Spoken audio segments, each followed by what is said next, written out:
Welcome, everyone. I'm Louisa Graham, Chief Executive of the Walkley Foundation, and I'm pleased you're able to join us this evening in the first of our series on the Code of Ethics, and this one is 101. We have to start somewhere. We acknowledge Aboriginal and Torres Strait Islanders peoples as the traditional custodians of our land, Australia. The Gadigal of the Eora Nation are the traditional custodians of the place we now call Sydney, which is where we are hosting tonight's webinar from. Although I am aware that many of you are joining us from all around the country, and you might take a private moment to acknowledge the custodians of those lands. The Walkley Foundation is honoured to be partnering with MEAA on this series. We share their commitment to ethical and best practice journalism, which we recognise through our Walkley Awards and various programs. Speaking of which, before I hand you over to our host for this evening, I want to remind you of several professional development opportunities we have that close on Monday. And if you know a bright First Nations aspiring journalist, please do let them know about the Walkley Young Indigenous Scholarship with Junkie Media and 10 News First. And it is a fantastic opportunity to kickstart their career with learning experiences in Sydney newsrooms and mentoring, and that comes with a $10,000 stipend. There is also the JNI Opportunity Fellowships, which provide talented early career journalists and individuals from diverse backgrounds with the chance to learn in the newsrooms of 9 Melbourne, The Guardian, 10 First and the Courier Mail. And this opportunity also comes with a $10,000 stipend for living expenses. The Sean Dorney Grant for Pacific Journalism, awarding up to $10,000 to assist an Australian journalist covering the Pacific to produce a significant work of journalism in any medium, is also open. So spread the word and get busy over the weekend with your entries. Some housekeeping. This session will run for an hour. There will be the opportunity for questions, so please use the chat section of your Zoom, and remember, respectful questions and comments, please. Now to introduce our host, Karen Percy, who will take you through tonight's session. Karen is a co-vice president of the media section of MEAA, and she's been active with Women in Media Victoria and is chair of the Dart Centre of Asia Pacific. Now, she has had a very long career in journalism, which began with the ABC in Adelaide more than 3 decades ago. And she has also worked for Channel 10 and the Canadian Broadcasting Corporation, and a freelancer for too many international agencies. And I'm also proud to say that Karen is a company director of the Walkley Foundation. So please, let's welcome Karen. Thank you so much, Louisa. I'm coming to you from Melbourne, in particular from the Woiwurrung and Boonwurrung land in the Kulin Nation, where there has been Aboriginal people here and Indigenous people here for 40,000 years, despite death and displacement and other things. And I pay my respects to elders past, present and emerging. This is a really cracking discussion we're going to be having tonight, looking at the Code of Ethics. We're looking at it from a pretty basic level, going back to what it really means. And it's very timely to do this at a time of fake news, misinformation, which is so prevalent these days, whether it's social media or deliberate kind of acts from dispassionate or provocative players, I guess. Trust really is an issue. So that's something we're going to be looking at as well. We're going to be looking initially at the Code of Ethics. There are 12 steps of the Code of Ethics where where honesty, fairness, independence and respect are the overarching theme, but we're going to be hearing shortly from Mike Dobby. He's the coordinator of the Code of Ethics committees for the Media, Entertainment and Arts Alliance, which is the custodian of the Code of Ethics. And our Code of Ethics is in fact one of the oldest in the world. It was set in about 1944 under what was then the Australian Journalists Association, but with mergers of unions in about 1992, we're now part of the Media, Entertainment and Arts Alliance. So I want to firstly get introduce you to our journalist panelists. We've got Kate McClymont, who is an investigative reporter with the Sydney Morning Herald. She has won 8 Walkleys, numerous other awards under her belt as well. And last year she became a member of the Order of Australia for her services to journalism. I welcome Kate. We also have Marisa Wikramanayake. I've gone and buggered up your name, haven't I? I've been practicing it all day. Wikramanayake. Marisa is a freelance reporter based here in Melbourne. She's also the Victorian president of the Victorian branch of the Media, Entertainment and Arts Alliance, and is also on the ethics committee, so can actually give some insight there as well. Now, missing tonight is Paul Karp from The Guardian. There's been a breaking story in Canberra this evening, so he's not able to join us and sends his deep regrets, because I know he was looking forward to this as well. And we're also going to hear from Sora Park. She's with the University of Canberra. She's done some investigation, some research into trust that audiences, the trust that audiences have in journalism, and the way journalists see trust themselves. So firstly, before we get to Mike, I'm going to have a quick, I guess, whip around of our guests and ask firstly, what Kate McClymont, how does the Code of Ethics guide your day-to-day reporting? I found myself actually looking up the Code of Ethics only recently.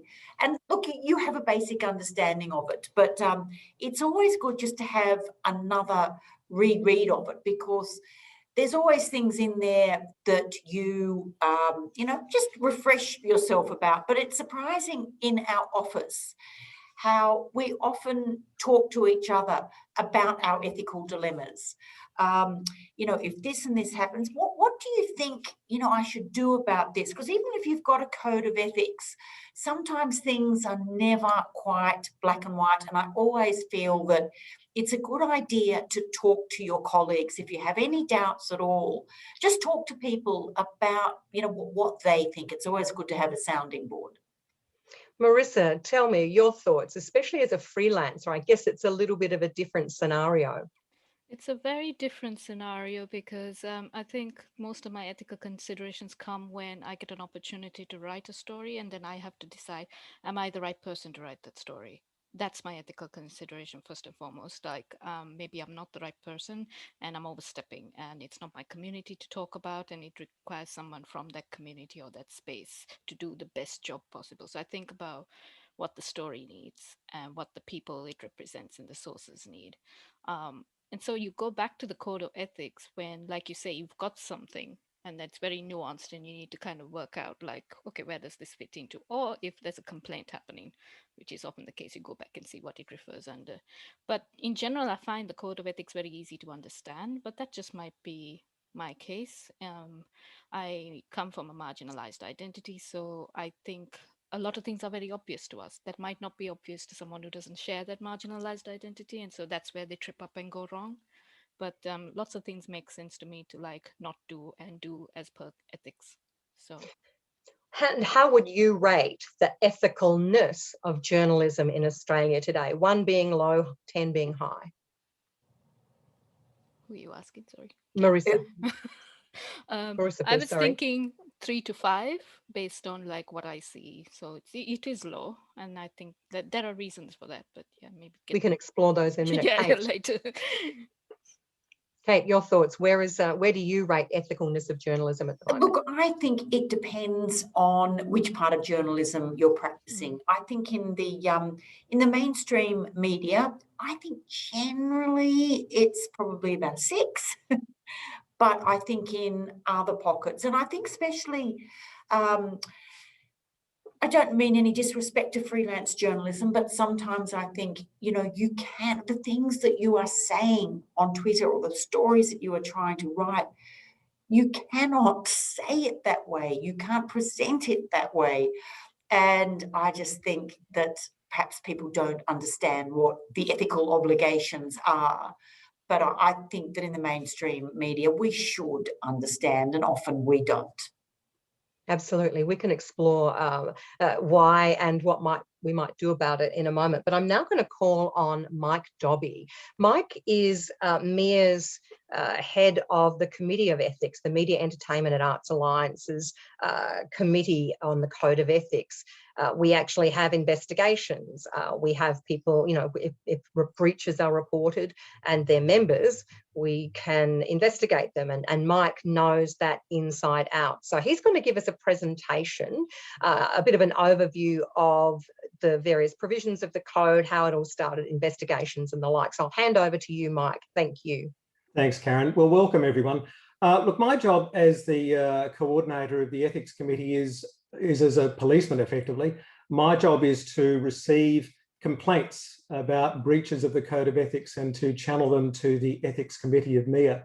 But I'll just give you a quick potted history of the committee and the Code of Ethics, just to give you a bit of background. And what I'm going to do is to essentially reverse the process. I'm going to talk about the complaints process, and then I'm going to go through the code piece by piece, which will hopefully then lead on to what the panelists want to talk about, which is how the code actually operates. So I'll start essentially at the back end with how people make complaints about breaches of the code, and then we'll move on to the code itself. So I'm just going to share the code with you, which hopefully should happen now. Have we all got that? Yes, hopefully. Okay, so generally the date of the Code of Ethics goes back some way, as Karen said, to 1944. Just some explanation. MEAA, the Media, Entertainment and Arts Alliance, as Karen said, originally dates back to the Australian Journalists Association, which was founded in 1910 in Melbourne. And the Code of Ethics was created in 1944. That was a period where obviously the country was at war and there was a fair degree of concern about censorship and propaganda. But the idea of the Code of Ethics was trying to promote ethical standards of journalism and to encourage the public to trust journalists and the media. So that's the basis for it. There had been attempts earlier on in the 1920s and 1930s to create some sort of code, but it did take until 1944 before one was created. Now, with the Code of Ethics, the members of the public are invited to, if they believe the code has been breached, to make a complaint to MEAA. And the complaint is sent to the chief executive of MEAA. And before that process begins, we certainly recommend that people should consider making a complaint directly to the media outlet or to a media industry lobby group, because we look after the journalist members, but it may be an issue that can be resolved initially by contacting the media outlet or the media industry lobby group. So we have a couple of lists there at the top of the page, which says, we can only look after or undertake an action or investigation that involves individuals who are members of MEAA. We can't investigate people who are not members of MEAA for the simple reason that only members of MEAA are bound by the MEAA Journalist Code. We also can't investigate media outlets, publications, programs, or social media posts. And complaints about non-MEAA members or media outlets should be directed to the media organisation or the relevant media industry body. So we've got a list of a few of those industry bodies, such as the Australian Press Council, Free TV Australia, Commercial Radio Australia, but there's also the government regulator of broadcasters, which is the Australian Communications and Media Authority. And all of those organisations have a complaints handling mechanism. So we have a number of other elements that we've introduced. Most recently, after the Christchurch shooting, we developed guidelines on reporting hate speech and extremism. Those don't replace the Code of Ethics. They are a guideline or a tool to assist journalists. And that's been introduced just recently. We may be developing more guidelines, but that's certainly been something to assist journalists about how they report on these things. So as I said earlier on, we're going to skip the going clause by clause through the code and look at how the process works. Individual members of the public can contact MEAA and send an ethics complaint covering letter and an ethics complaint form. And what we need to do to handle the complaint is to understand the name of the journalist and the action that the complainant believes is unethical. And we need them to actually identify the clauses of the code that they believe have been breached, and also to send us a copy of the relevant article or URL address of the item so that we can look at it. So that's what someone needs to do to send us a complaint. They send the complaint to the chief executive of MEAA, and I then come in and receive the complaint. We receive about, or we used to receive about 5 years ago, one complaint every fortnight. That's not a lot. About half of those complaints were ones that we couldn't take any action because they involved a non-member. So we can't undertake any investigation or any action if it involves a non-member, because a non-member is not bound by the MEAA Journalist Code of Ethics. So if we had about one a fortnight, about 26 a year, half of those we could take no action on. The rest was something that we could take some degree of action, but even that was limited. The interesting thing that's been happening in the past few years is that number of complaints that we receive has fallen from one a fortnight to about 6 a year. That's just dived dramatically. And the interesting thing is, of those 6, it's still about half are complaints that we can't act on because, again, they don't involve members. We're not sure why the number of complaints has fallen so dramatically. It may be a factor that people believe that ABC's Media Watch is performing a similar role, but we're not really sure why people aren't complaining as much as they used to. But when they do make a complaint, here is how the process works. The Journalist Code of Ethics is part of MEAA's rules, and those rules are registered with the Fair Work Commission. So it's a very formal document.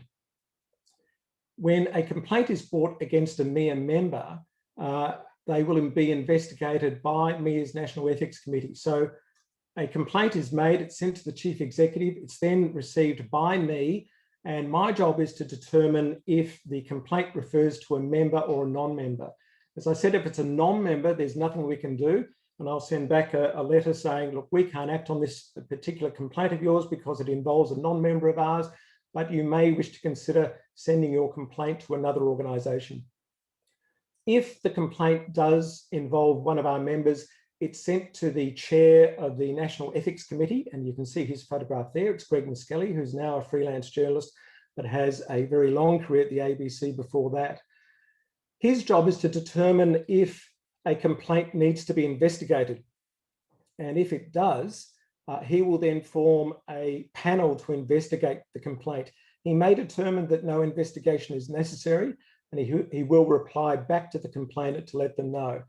But if a complaint does have to be investigated, he will inform both the complainant and the MEAA member that the investigation is going to take place, and he will inform an investigation a panel investigating the complaint, which will consist of both MEAA members who are members of the National Ethics Committee and members of the general public. So it's not all balanced in favour of just journalists only. Members of the general public are included. The complaint will be investigated by the panel over the course of 28 days, and then a majority ruling will be given, and that ruling will be sent to the complainant and the member. If an appeal is necessary, then a further 28 days can elapse after when a new panel consisting of different committee members who have not heard the original complaint can consider the appeals process. This all sounds very legalistic, but it's actually based on issues of natural justice. You can't have a lawyer representing you. It's simply your complaint and a complaint against the journalist, and the two complaints are heard together in terms of the evidence that people wish to produce. So it's meant to be a non-adversarial bash-up between legal authorities. It is the Ethics Committee hearing and listening to the concerns that people have. So that's the process. If you want to have a look at a bit more detail, it's on that tab there on the Code of Ethics page. But let's just have a look at the code's particular clauses, because I might just go up to a bigger version of that because that's a bit small. So the clause is divided into separate sections. At the top, there is what we call the aspirational document, which says, respect for truth and the public's right for information are fundamental principles of journalism. That statement there in the italics is essentially an aspirational document which explains that journalists have a lot of power, but they also have not only rights, but responsibilities that come with that power. So it's an acknowledgement of the aspirations of what this code and what journalism is trying to achieve. There's then a values document which says that members engaged in journalism commit themselves to honesty, fairness, independence, and respect for the rights of others, and also requires journalist members of MEAA, that is, to educate themselves about ethics and to apply the following standards. And then come the standards, the 12 clauses that Karen was talking about. And the first couple are fairly obvious. It's report and interpret honestly, striving for accuracy, fairness, and disclosure of all essential facts. The second one, do not place unnecessary emphasis on personal characteristics, including race, ethnicity, nationality, gender, age, sexual orientation, family relationships, religious belief, or physical or intellectual disability. Those are the key important principles of good journalism.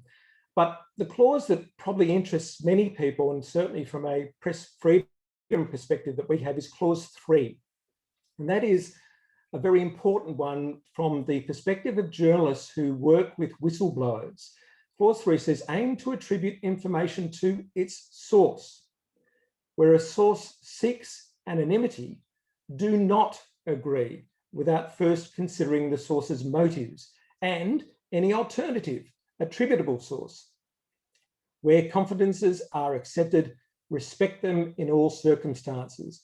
And you may have heard lines in movies and such as that about journalists who will never give up their confidential source.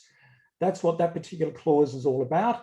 And it's why we have concerns with some aspects of Australia's laws that try to imprison journalists for maintaining that ethical obligation.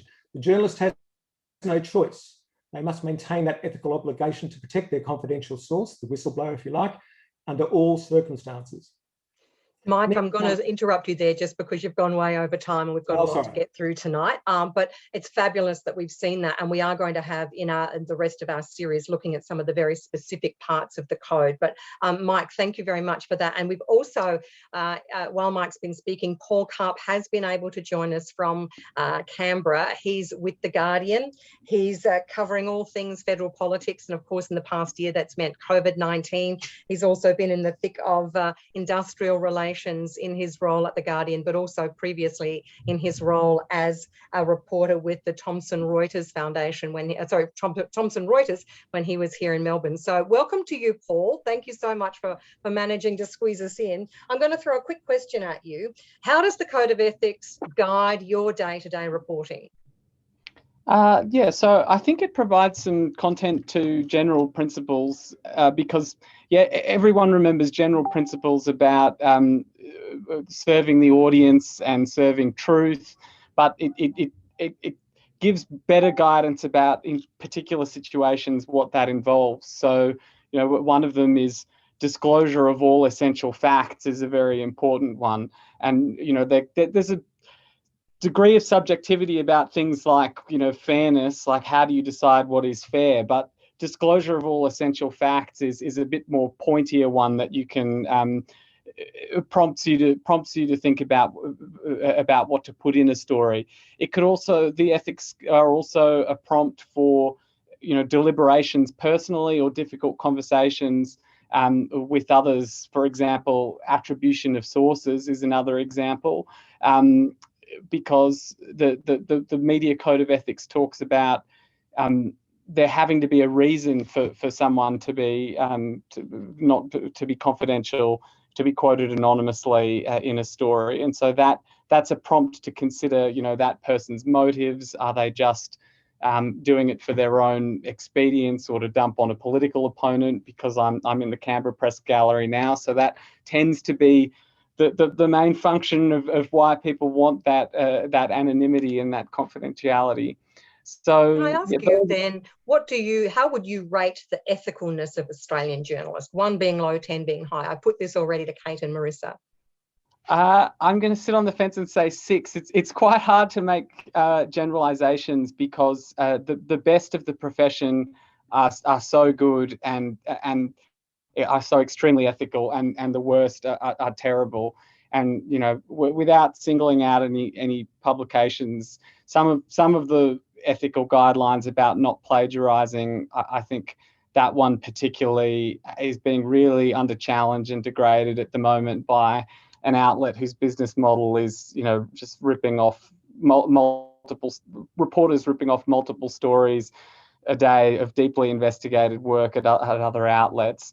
And I'm going to bring Kate McClymont in here because that's something that she's also been talking about this week. Kate, tell us, plagiarism, there is a fine line though, isn't there, between following up somebody's story and stealing somebody's story? Where is that line? Obviously, if you cut and pasted, that's one thing, but all news outlets copy one another in some senses. We're all, you know, resource starved, journalist starved, and all organisations to some degree are copying others. Where do you stand here? Look, it's one of those things where if you're going to rip someone's story off, like happened to me recently, I did a 5,000 word piece on Marisa Wikramanayake, and an online news organisation, not The Guardian, just basically ripped off my whole story. In paragraph 10, the Sydney Morning Herald had one attribution, and that was, and then Marisa Wikramanayake left the room, said the Sydney Morning Herald. You know, there's nothing to stop people rewriting your stories and using it. But honestly, you only have to say, this is what they told the Sydney Morning Herald. And then a couple of times later say, this is what else they told the Sydney Morning Herald. You know, you can rewrite other people's stories, but as long as you don't, you know, pretend that all that work is yours. Like even my quotes were just stuck into this journalist's work and just passed off as their own. So, but overseas you see, you know, the Washington Post quoting the New York Times, and they say, according to, you know, the New York Times, this story said, and sources told the New York Times.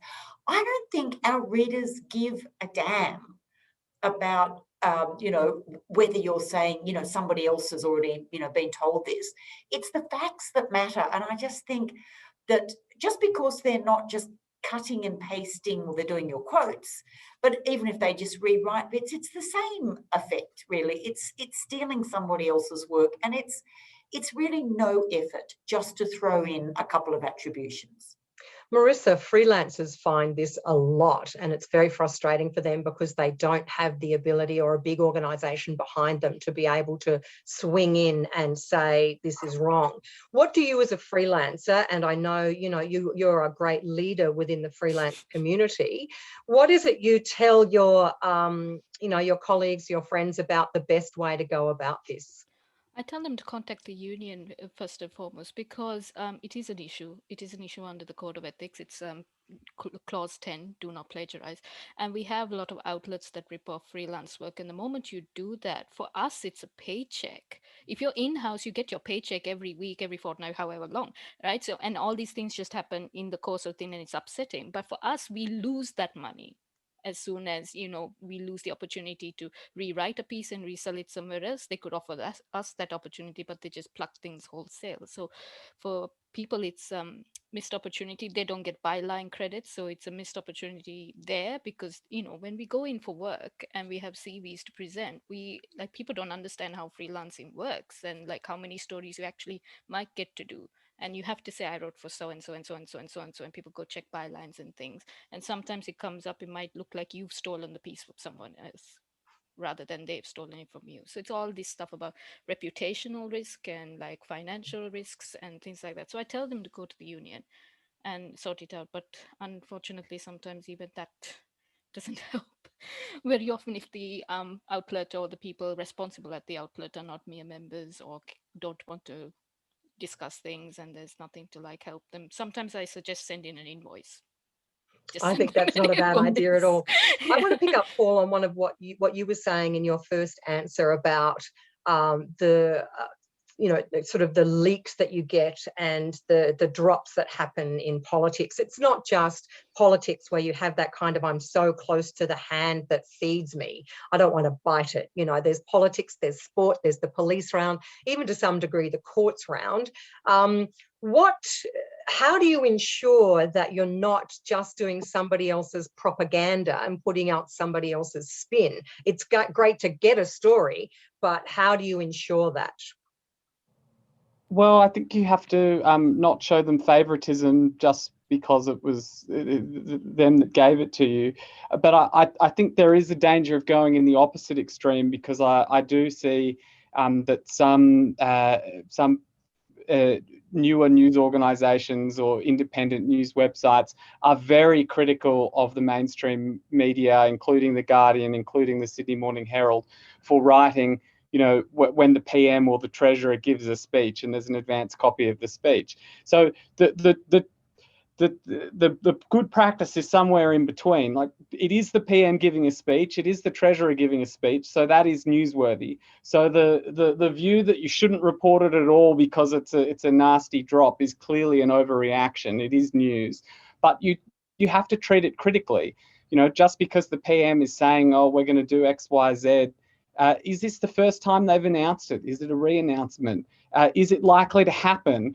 You know, do they have form on that area of policy? You don't give them a free ride that it will definitely happen and that it's a whiz bang thing just because it's them that gave it to you. So you've still got to treat it critically.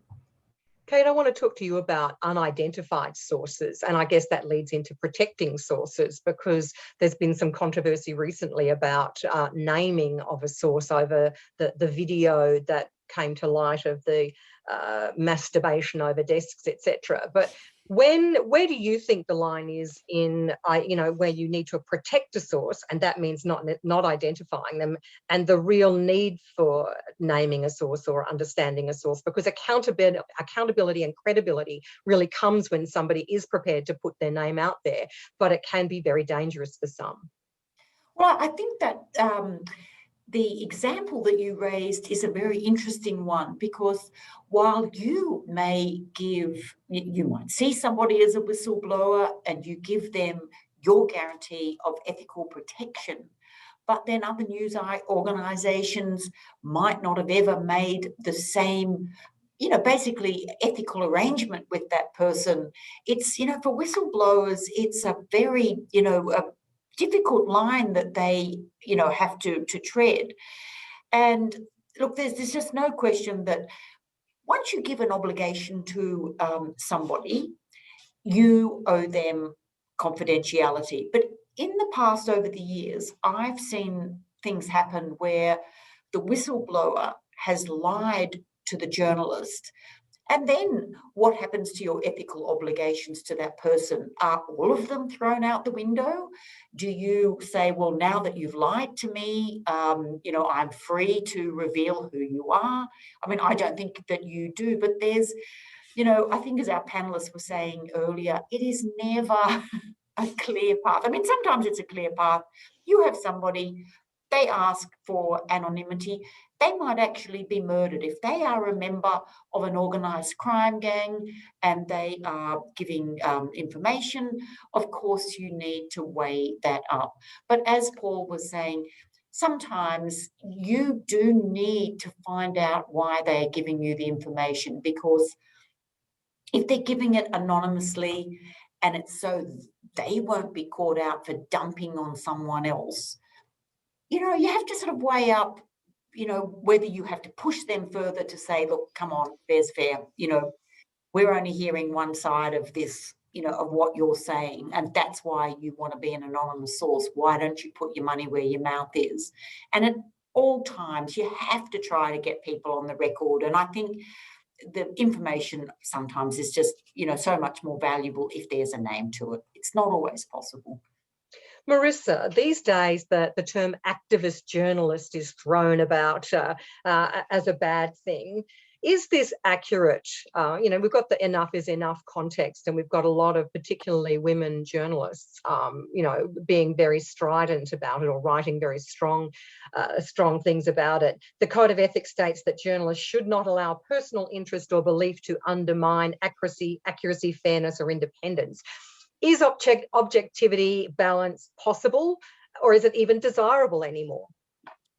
Well, first of all, I think any journalist is an activist. Inherently, you're standing for something. You are informing the public of what they need to know so they can make informed choices, and you're holding people accountable. And to me, that is a form of activism. The second thing is that if you have an inherent belief that you must do this work and you must hold people accountable, well, that's a belief that you hold, right? So it's not really objective in that sense. What I would say is, like, people get confused about the word objectivity. I would say make sure every fact is verifiable. Make sure that it's accurate. Make sure it's not going to harm anyone, right? And think about your public and the duty you have to your public. And that's what makes a good journalist, and like making sure you're being ethical about your work. That's pretty much it. Like, I can see why people are being strident and things. And I think there's also something to be said for, like, I think how we continue to practice journalism is going to evolve with the times. I think we have to make space for that, and we have to say, okay, we've got a code of ethics that generally covers most things, but in the nitty-gritty and nuance of how to, we have to start thinking about how is it that we start talking about things, how is it that we have to change how we report and stuff. So there's to be some space for discussion around that as well. Which is a really nice segue into our next section. I'm going to get Sora Park. She's a professor of communications at the News and Media Research Centre at the University of Canberra, and she's conducted some research looking into the trust gap between what audiences think of the industry and what we in the industry think of what we're doing. So Sora is going to come on now and give us a presentation based on that research. Hello, everyone. It's my pleasure to be here. And so sorry. So I hope my screen has been shared. Great. So yes, so today I'd like to, so a bit of an introduction. So my name is Sora Park. I'm the lead author of the Digital News Report, which we've been doing for 6 years. So the questions that we were discussing just now about, you know, impartiality, fairness, all of that, we have some new study coming up in June. So I'm not at liberty to share any of that at the moment, but we're analyzing now, and we'll be able to share with you in June. Deals a lot with the question of, you know, impartiality. What do people think of fairness, impartiality, objectivity, and what are their expectations in journalism? So, but we'll have to defer that to next month. So I'll move on to the topic of audiences trust from the Journalist's Code of Ethics. And so we live in a very, very different environment now. The high choice hybrid media environment is a challenge for especially traditional news providers, and it's hard to reach the audiences that they used to reach quite easily, and audiences that are trusting and are engaged. And the challenges news organizations face are, first, there's just too much information, competing information, the infodemics. And second, there is a lot of misinformation mixed with quality information out there. And then third, audiences can just go directly to the sources. They might not need to go to the news websites to get news. So with all these challenges facing contemporary news media, it's become increasingly important for news media to be trusted. But first, I'd like to throw out a few key questions that I would like to talk about today, but probably not be able to answer them all within 5 minutes. But first is, why is trust eroding? How does it play out across different contexts and different groups? And what are the implications of trust declining? And is there something that can be done about it? Is trust the new currency for success for news organizations?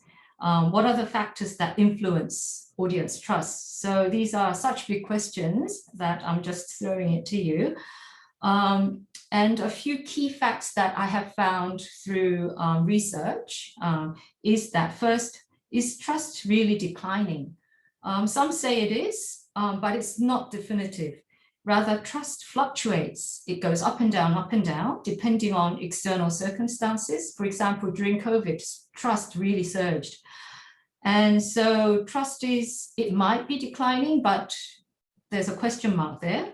The second question is, then, is mistrust rising? The answer to this question, I would say, is a yes. And there is evidence that skepticism and mistrust, they're both rising. And this coincides with the increase in the use of digital platforms and social media to get information and news. And about half of Australians now consume news by social media. While the exact number is still not known, we do know that maybe 1/3 to about half of news audiences who are exposed to news on social media, they're incidental exposure and not active seeking of news. Last point I'd like to make is that trust and mistrust can coexist, and they're not opposite concepts. And I'll talk about this a bit later. Just as a side note, as this is a very short presentation, I won't be able to cover that much, but if you're interested in any of the research I mentioned today, feel free to email me or DM me, and I'll send you the papers or have a discussion. So last year, my team conducted a study on audience perception of news trust and asked them what they thought was important factors that promote trust in a news source. Then we asked them what were the factors that would promote distrust. Lastly, we asked what would improve trust in news. And as you can see, trust factors were things like quality, reputation, neutrality, all the things that we've just discussed. Distrust factors were past history of inaccuracy, sensationalism, lack of transparency. And to improve trust, it seems important that news is impartial.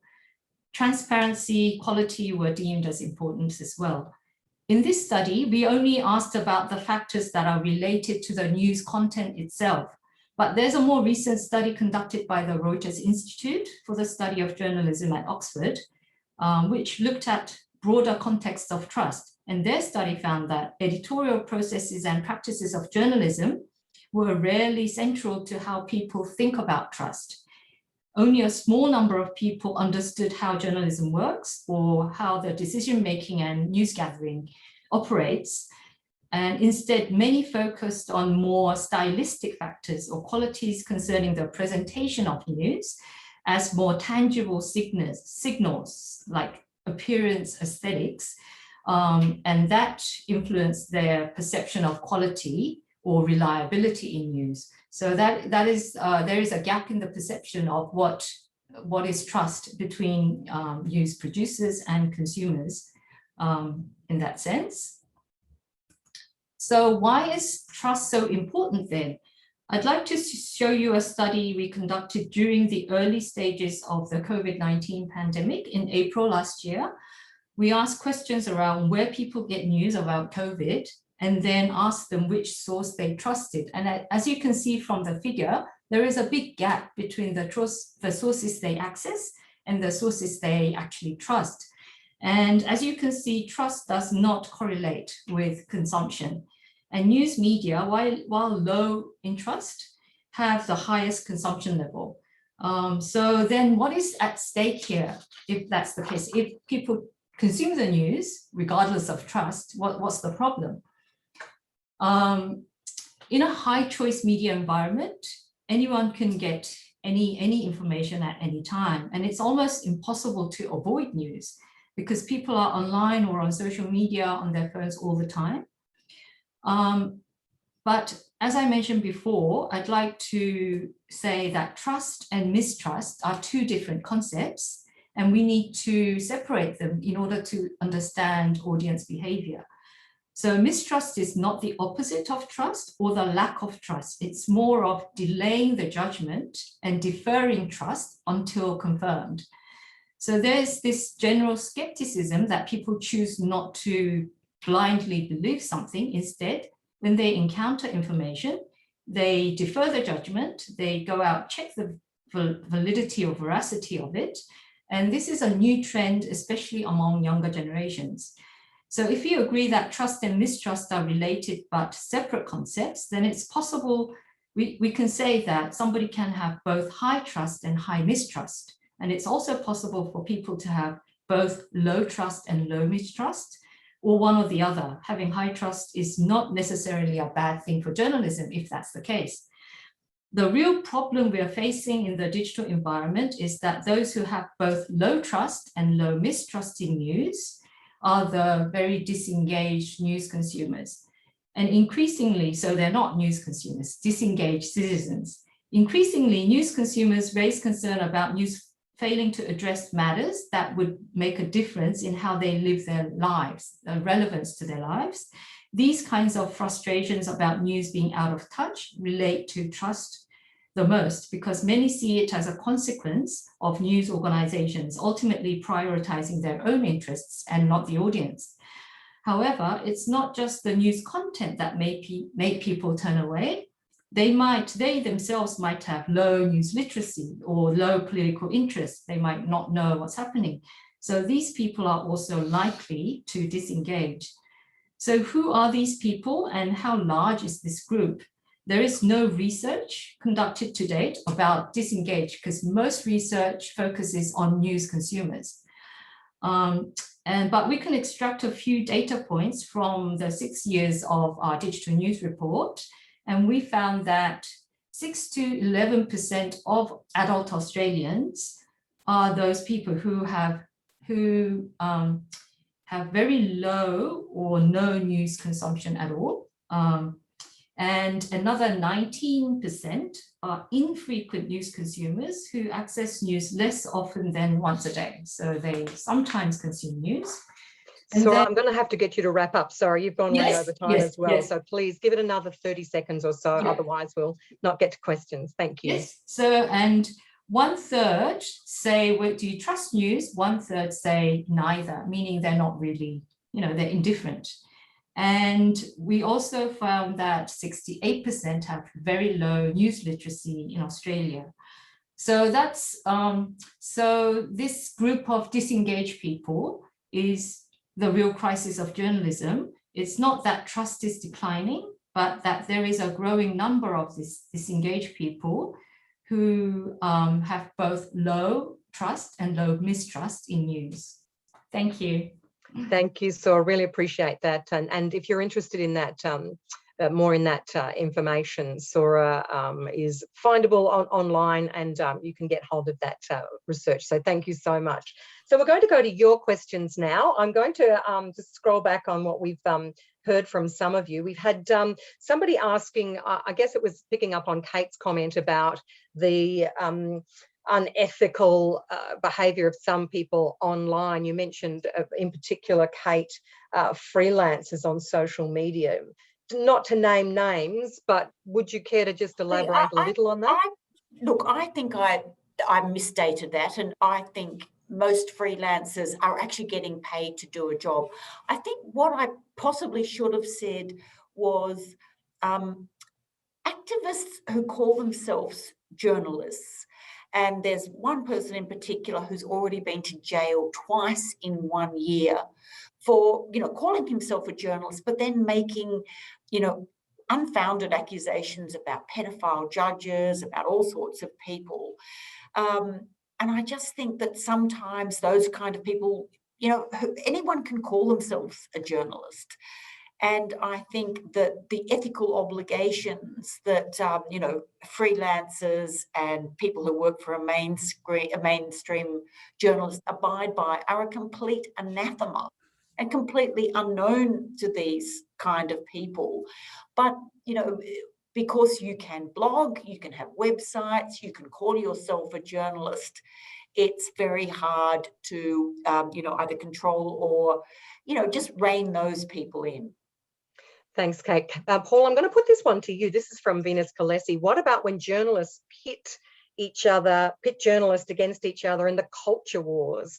That's something that we see a lot coming in political coverage, especially. Where are the ethics in that? Well, I think people often have quite 2D views about what journalists think based on, they sort of extrapolate from the coverage of the masthead generally, and social media brings the audience and journalists a lot closer together, but it also brings journalists and journalists a lot closer together. So there's potential for professional disagreements to be sparked, or arguments between journalists. I actually find the opposite, though, that it's not it's not journalists pit against journalists. We actually get criticised as a profession for circling the wagons and for protecting each other and for, you know, being of one mind and refusing to criticise our colleagues even when we disagree with them. And so in the rare instances where I have said that I didn't think that an issue was well explained to an audience by colleagues at other outlets, you know, I may regret the loss of collegiality, and, you know, maybe people won't talk to you in the pub or whatever. But I have found sometimes that the audience likes to see that we're humans and that we disagree with each other, because it's less of a sort of conspiracy of silence, that there's only one correct view about everything. Marisa, I'm going to ask you, there's a lot of, you know, misinformation, disinformation that comes from official sources. You know, it might be governments, it might be media departments, you know, ministers or departments or businesses or whatever. There's a lot of spin and omission of facts. How do you, what suggestions would you have as somebody who's on the ethics committee in the Media Entertainment Arts Alliance, as a freelancer as well? How can others navigate that kind of deliberate misinformation? We can call it out, sure, but when the information you're getting is you know, from official sources, is fundamentally flawed or wrong or false or spin, what are the ethics about trying to do something about that? I think it's imperative, if you've got a platform and you have to report this and you have no other option, like, you know, you have to report so-and-so saying whatever, I think you have to start asking particular questions. So like, you have to start asking, hey, was this policy made with various communities in Australia, not just, you know, white middle class people? Like, asking direct questions like that, and keep asking them until they get it in their heads. So that's one thing. The second thing is, I think you have to learn to verify things. That's part of it, being a journalist. I think you have to know, and you have to have these discussions with whoever you're working with, like, okay, how do we report this, but also make it very clear the context in which this is being said, and that it might not be correct. And it might, if it's hate speech, how do we say that it's hate speech? If it's misinformation, how do we say it's potentially misinformation? How do we say a minister is wrong about this? What other sources can we go find? And I think you do have to spend a lot of time, and it's something you learn over time as well. And I used to work in Sri Lanka, and we worked in an environment where there was constant death threats, constant misinformation, and a lot of it was about talking to each other. And as Paul said, like, we were colleagues from different papers and publications, but we weren't pitted against each other. We were all trying to survive, frankly. And there was a lot of conversation going around about, don't say this, because that's going to be... and then, you know, you could say this, oh, this rumor is coming down, is that true? And you can check with each other. And there wasn't anything of like rushing to get the first person to be the first with the story or anything like that. There was a lot of fact checking that went around. So you have to like talk to your colleagues, I think, and you have to develop an idea of like, I think you get to know it when you're in that political sphere. You know what the government is like, what the ministers are like, what their playbook is like, and where they're trying to head towards, and you can kind of sometimes predict it 6 months ahead, and you're just like, oh, I knew it. So you develop that sense. I think it is very much a sense to develop. Kate, I want to ask you this one, is how does clickbait influence that trust mistrust equation, especially given you know, it's not just the clickbait, but it's the fast nature as well. You know, organizations are very keen to get material up first because we know that leads to additional clicks, and that's going to meet KPIs and the like. That's, you know, part of the business model at the moment. You've been around a long time. You've sort of, you know, had the traditional papers and moved into you know, you've had, I guess, the bigger transition than some of us. What are your observations on that front, that clickbait and getting something quick without maybe checking the way we should have or would have in the past? Oh, look, I think that is one of the scourges of modern day journalism, is the rush to be out there first. And I think people are just sacrificing ethical considerations. You know, have you gone to the sources? Have you double checked? But I think there's been a little bit of a backlash against that because mistakes are made, and then apologies have to, you know, to come. And I think that clickbait, look, you're still going to get some of it, but I think in the mainstream journalists in their digital platforms, yes, everyone tries to do an engaging headline, but I think that readers soon get really annoyed if there isn't enough there to back up something like that. But I just think the rush to be fast I think is slowly being replaced by the concern about getting it right. Paul, I'll put this one to you. How about if a politician is giving us an off-the-record comment that is false? How should I behave? I think this might be either from a student or someone. So what would you do in that scenario? Well, you should push back. It depends whether you know whether it's false at the time that they say it, or I mean, but if you know it's false at the time that they say it, you definitely shouldn't rely on it or repeat it or mislead your audience. If you subsequently find out that it's false, then it creates the sort of ethical issue that Kate was describing previously about whether or not that means you don't have an obligation to keep just the false thing confidential, or is everything that they've then said fair game.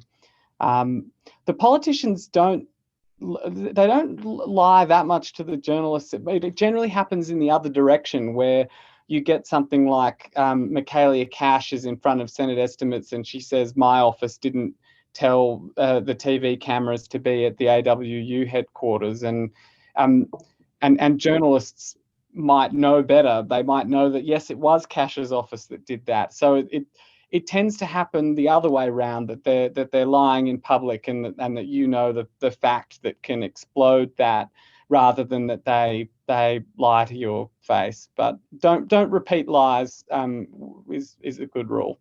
There's a question here, and I'm going to put this to Mike, being the specialist on the Code of Ethics. What would arise from a complaint to the MEAA about a breach of the Code of Ethics that was upheld? What redress is available through that process?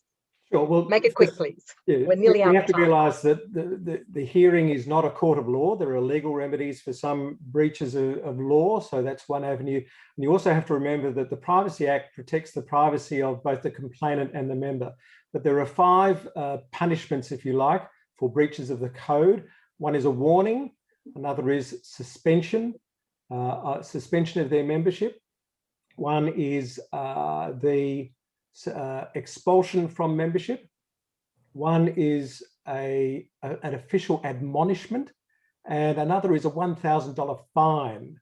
So those are the 5 types of punishment that can be included. But again, it's not a court of law. It's a hearing into the ethical breach. Has anyone ever been fined? Has anyone ever been fined, and did they pay? Not in my memory, but it's only going back about 12 years or so. Maybe happened before my time. We are getting close to time. I'm just going to throw a few more questions out there. Marisa, questions come in. Australia is a very multicultural country with strong multilingual services, SBS and community radio, for example. How is the MEAA supporting standards in languages other than English? I think we should be translating the Code of Ethics into Arabic, Hindi, Mandarin, Chinese. What are the other ones that are the most popular? Korean and Japanese, I think, are the next on the list. Those are the most popular second languages, and I think we should be translating it in, because we should acknowledge that people are reporting in different languages now, and that we do have those communities existing, because otherwise we just have a very whitewashed sense of everything. So I think we should be doing more. We are already doing more. We are trying to create guidelines for how to report on trans and queer communities, and hopefully in the future as well, disability and stuff like that, because the Code of Ethics seems to be too broad for people to nail exactly what to say, what not to say, and terminology and all of that stuff. So we are just about out of time. I am going to ask just each of our panelists one kind of question. It's I'm going back to the beginning where I asked you about the ethicalness of Australian journalism, and I want to ask, what role do each of us have as journalists in calling out bad behaviour? And how do we rebuild trust? If we can be very quick, we'll firstly go to Kate. Look, it's hard to call out bad behaviour. I mean, I think that's what places like Media Watch, and sometimes the pile on Twitter. But as individual journalists, if it's somebody in your organisation, I went round to someone the other day and I said, your story, you didn't mention X, Y, Z. And she said, oh, I knew you would say that. But, I said it nicely, but I just think, just have discussions with people. Or do you think you could have included that? Or perhaps you should have looked at it like that. And I just think that if there is any way we can prove our ethical standing, not just in our own organisations, but out there, we should do it. Marisa, how do we get you to go from that, what is it, a 3 to 5 to a higher rating for ethicalness in Australian journalism? I think it would take a lot. I want to see freelancers better protected, and I want to see a lot of ethics around the practice of how to deal with freelancers, including payment and credit, and none of this faffing around with plagiarism. But those require robust systems, so that when people complain about those things, there is follow-on consequences for all of those things. So a lot of that has to happen. And then there are publications, I'm not going to name them, publications and outlets that I think have to come to the party on the court. And like what there isn't agreement across Australian media, unfortunately. So that is kind of partly why I can't rate it that much higher, and it wavers for me. And it feels like every 5 minutes I see another publication or somebody making this massive gaffe on Twitter and everybody getting upset. And you're like, why? This is very obvious. Why would you do this? Like, what are you doing it for? And I think some of it is for clout and eyeballs and stats and things, and that makes me sad as well, right? And Paul, as somebody who has actually called out publicly some of your colleagues, we won't necessarily go into detail, and you're not necessarily popular, I think you mentioned after the fact, but how could the Code of Ethics sort of add to building trust, reinstating integrity in the industry? Well, I think before you can make very constructive feedback and suggestions, like Kate has said, you first have to have the same values and commitment to fairness and truth and those things, because unless you're pointing in the same direction, that nudge won't make sense. So I want to see it included in everyone's enterprise agreements. We're bargaining at The Guardian, and we've asked for it to be in our enterprise agreement. And it's not because I feel I or my colleagues need a shield of truth to hold up to editors trying to get us to write false things. Quite the opposite. I feel we have a very good ethical framework in The Guardian, but it's more about creating a norm across the industry, because you see cases like in the US where the New York Post reporter quit last week because she said she'd been asked to write a story about Kamala Harris during the election that was just wrong. And so you want to reinforce those norms by putting the ethics in enterprise agreements, so people can say no to that and keep their job rather than have to quit in disgust. There's a lot more we could be talking about, and I apologise I haven't got to everybody's questions because we are running out of time. I do want to thank everybody, firstly, for all of you for paying attention, the audience and your interest here. Also, the fact that you're here means that you've paid $10 to your contribution fee goes to the Media Safety and Solidarity Fund. This is something overseen by the Media, Entertainment and Arts Alliance, and it was a fund established in 2005 to assist colleagues in the Asia Pacific region when it comes to times of emergency, war and hardship. We have assisted them recently in some COVID protection equipment and the like. So thank you very much for your contributions there. I also want to thank our presenters, Mike Dobby from the Media, Entertainment and Arts Alliance and Sora Park from the University of Canberra, for their extremely informative presentations on how the Code of Ethics works, and then trust as well. And then our fantastic panelists here. We could go on forever, and as journalists we do like to chat, and ordinarily if we were all together we could go and pick this up in the bar, but that's not quite going to happen this time. So thank you very much to Kate McClymont, to Marisa Wikramanayake and Paul Karp. We are going to have another of these sessions. So this was our overview of Code of Ethics 101. We're going to look at a couple of the specific angles in future webinars, where we're going to look at our next one on June the 3rd is a lunchtime webinar, where we'll be looking at the provisions of the Code of Ethics that look at privacy and the honest means of obtaining material, which are pretty important aspects of the Code of Ethics. So that'll be one to watch as well. And we're going to be doing another 4 of these between now and the end of August. So once again, thank you so much for your interest. Thank you so much for the panelists. Please join your union, www.meaa.org.